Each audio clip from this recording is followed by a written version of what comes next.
Evening. I hope everyone's well. I was sitting here and I thought I'd just give you a little insight into what happens to your brain, or at least what's happened to my brain since starting this whole buying land to build a farm escapade. So I was sitting here, I just had to laugh to myself really, because I was looking at chicken coops, because I've been converting sheds to make chicken coops for my breeding groups. But it's time consuming, it's hard work. I get scared cutting up brand new sheds. I don't love the way the nest boxes are working. They're fine, but I just don't love them.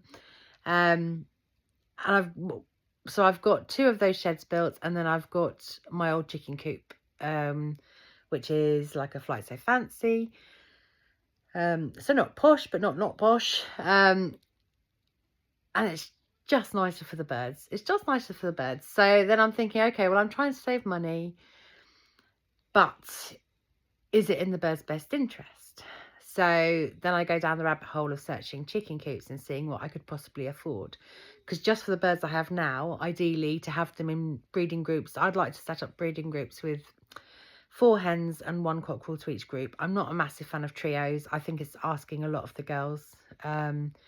If you can hear heavy breathing in the background, poor old Harry here. Oh, I can't do it. Sorry, I'm being a bit special. He's not feeling brightest. Oh, you bad. Let's just keep the mud on everything here as well. He's got a bit of a cough. Wouldn't be too much of a problem normally, but Harry has IBD, so inflammatory bowel disease. It's not the same as IBS. It is more serious than that, sadly. We manage it pretty well here. He did have a flare up the end of last week. But I just treated him with medication I have here anyway, and it settled down nicely.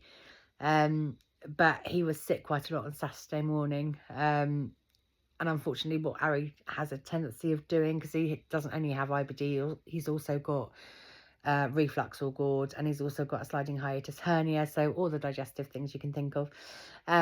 What can happen when he vomits is he can end up aspirating some of that vomit into his lungs, and as has happened 3 times previously, Harry can end up with double pneumonia. So I've been on to the vets today as well. So, yeah, going to see them tomorrow just to get him checked over and see if we need to start some antibiotics. We do tend to start them earlier with Harry than you would do with a dog who doesn't have Harry's problems. Because he got away with it, really, considering when he was just coming up to 1, he did very nearly pass away from double pneumonia. He'd been poorly for a week. We didn't know about the IBD at the time. We knew there was something going on, but no one had really pinpointed what was going on with him. And I went to our normal vets a few times. They were treating him. They weren't ignoring me. Don't get me wrong. This is not a complaint. They gave me medications for him, but he just wasn't getting any better. In fact, he was obviously getting worse. So, bless his little heart. We got sent to the emergency out of hours vets. They didn't want to deal with him because he's a Rottweiler. Not that he has any aggression issues, or at least he certainly didn't with vets back then, because he was still a pup, really. But he's a big dog, and they obviously weren't that keen to deal with him. So they sent him home a few times. The vets kept sending us back to them. And in the end, I ended up turning up and just bursting into tears at my vets on one morning because my dog was just half dead and no one would help. At that point, they were pretty horrified by his condition because they didn't realise the out-of-hours vets had sent him home with no treatment. And we were actually rushed off down to a specialist veterinary hospital where he was put in the intensive care unit. His blood oxygen levels were only 55%, bless him, on air. So, yeah, we were pretty close to him not being here anymore. But happily, he spent 2 weeks in intensive care and about £12,000 of my money. But we did get him better. And but he has got a small amount of scarring on his lungs. It's not dire, but it is there. And so we have to just be a bit more proactive with any chest infection type things to avoid him getting any more damage on his lungs or really getting double pneumonia. I think it wouldn't do him much good at his age now. He's only 5, but that's getting on in Rottweiler years. You're sort of looking at sort of 8, 9 years old for a Rottweiler generally. I've always wanted to get him to 10, but we'll see how we go. With Harry, it's very much quality of life.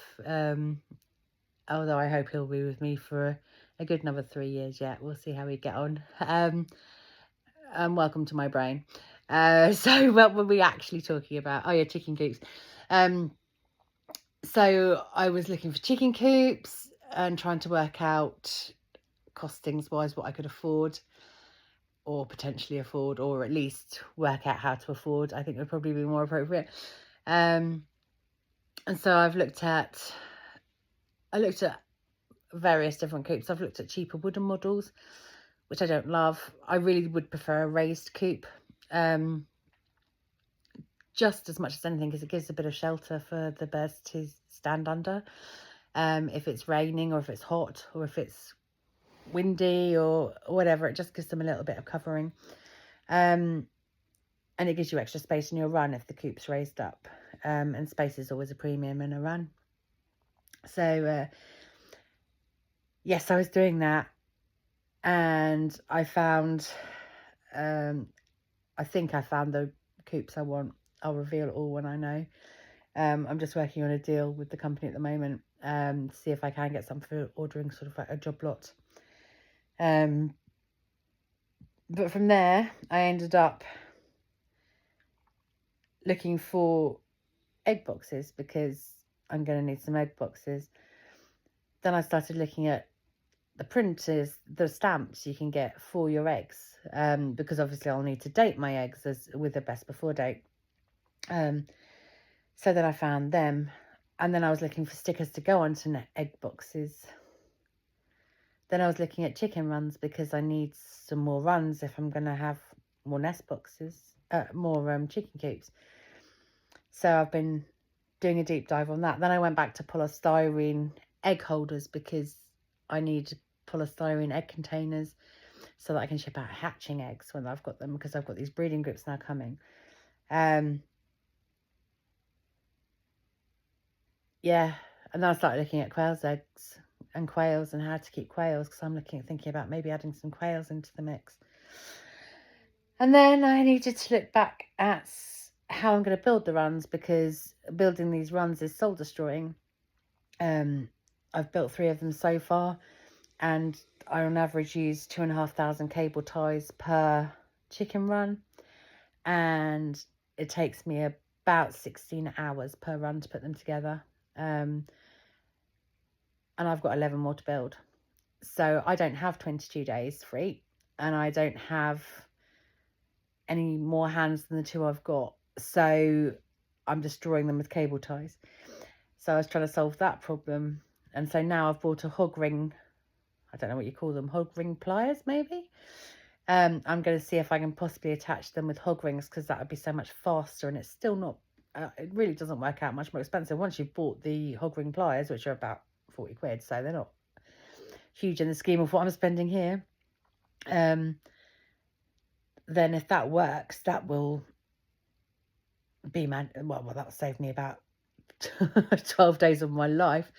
So yeah, that's how my brain works. And in the same time, I'm still trying to work out when we're going to get this fencing in, because the ground's still too wet at the moment. We're hoping for mid-March, because I need the paddocks before I can get the chickens. I've got the new large mobile coops coming. They should be coming in the next 3 weeks or so. I still need to have the call with the people about the spec, just to make sure we've got everything covered with the size of the doors and stuff, to make sure we meet DEFRA standards. So waiting on that to come through. The skip was supposed to be picked up today, but wasn't. And yeah, this is all going on whilst I'm still trying to work full time, and I'm in the middle of recruitment. I'm taking on a new member of staff, plus I've just taken on another member of staff, but I need to send them all the information. And instead of doing that, I'm making this video. So yeah, that's how my brain's working. People wonder why I'm tired, as tired as I am. This is why. And I've been out walking dogs as well today, and I will be again tomorrow. Plus I've got to fit in the vet's visit. with Harry. And then I've got a new customer to go and meet. And then I've got to get back to the licensing lady for the boarding licence. I'm a bit overwhelmed. It will all get easier. Oh gosh, yeah, and don't forget it's planting season. So I need to get all the seeds in for the vegetables to go into the polytunnel that also needs to be recovered. And I also need to put the weed mesh down on the floor in the polytunnel. Now I've emptied the polytunnel of all the stuff that I've moved into the barn. Oh, I've got stuff on now. And then I've got to build the raised flower beds that I'm going to be using for the vegetables in the polytunnel. And then I've got to move all the soil that's beside the barn into the raised beds and then top them off with compost, and then they'll be ready to go. And did I mention the polytunnel cover needs changing? That needs doing. And I've got to bath all the chickens because they're just... The girls look like they have testicles at the moment, but they're made of clay. So I need to get them all off because the poor chickens, that'll be sore for them. We need to sort that out. Yeah.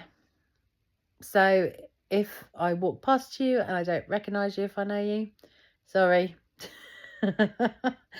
Or if I just look a bit dazed and confused or start talking nonsense. My brain's full. But at least the sun's been shining for a couple of days and it's going to shine again tomorrow. And that is very exciting. I might go to bed. Night night all.